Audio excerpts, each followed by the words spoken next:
Dali, ikaw ba, utang kalimutan o utang na nababayaran kapag may umuutang sa'yo? Anong madalas?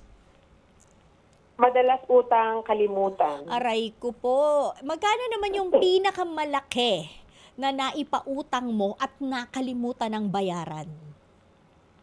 Around 16,000, 17,000. Uy, grabe. Tuition fee na ng bata yun Hindi ba? Grabe. Ganun talaga. Bakit? Kumbaga, ikaw na yung magsasawang maningil. Pero, parang ang mangyayari din naman, sila din naman ng ano doon, at least hindi na sila makakaulit. Ayun, oo nga naman. Ano yon, abuloy mo na lang sa kanya, ganon. Abuloy mo na lang sa kanya pag nategi bam-bam siya, Ipapasa Diyos ganon. na lang lahat. Ayun. Pero Baka, mabait. iniisip ko na lang baka mas malaki pa yung balik sa akin.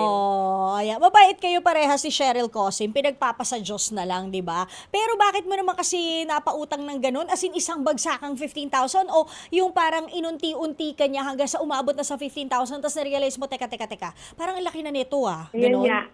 Ganun nga po. Inunti-unti, nabudol ako. Ayun. Hindi mo na Naawa, malaman. ganyan.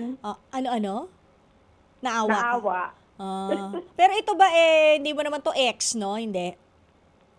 Hindi po. Actually, katapat nga lang po ng bahay ng magulang ko yan eh. Aray ko. Grabe. Tapos, yun, alam mo, minsan nakakainis na parte doon, may utang sa'yo, pero tuwing kada magkakasalubong kayo o magkakasilipan kayo sa kasi magkatapat lang kayo, di ba? Magkakasilipan kayo, may parcel. Nakakainis yung ganun, di ba? Parang, ay, bili kayo ng bili, yung utang mo, hindi mo na binayaran sa akin.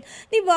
Correct. Kakalungkot. Anyways, sige, ipagpasa Diyos na nga lang natin. How many years has it been nung nagpautang ka at hindi ka binayaran? Naku, hindi pa ako nanganganak. Actually, 3 years old na yung anak ko. So, turning 4 years na. Oy, grabe. Baka naman on the 4th year or pag 5 years Baka old nga na yung... pagdibo na ng anak ko eh. Ganun. Wag naman, Baka ako. pagdibo ng anak ko. Huwag ka naman pumayag na debu. Siyempre, medyo pag 5 years old na, sabihin mo, papasok na po sa eskwelahan yung anak ko, baka naman pwedeng makahingi na yung inutang nyo dahil kailangan na ako mag-enroll ng bata, di ba? Oh. Actually, hindi ko na nga po inaasahan na makapagbayad. May stress lang talaga ako. So, siya na yun. Siya naman na magdadala nun. Oo, sa bagay may balik din sa kanya 'yon, kumbaga, 'di ba? At saka yung yung integrity mo as a person, 'di ba? Kumbaga Correct. parang Yes, po. no mentioning of names, pero yun nga, yung ano mo as a person, it says so much about you. Kasi nga, utang nga yan iba naman po kasi kahit sa spelling at sa pronunciation, iba po yung utang sa hingi. Correct. Diba? Grabe. Kaya minsan pag may manghihiram, o baka hiram ba o parang hingi, mas tanggap ko kung hingi kaysa hiram. Tinatanong mo Kasi na na? makakabalik. At tinatanong ko na, napabiro, ganun. Anong kadalasan sagot sa'yo?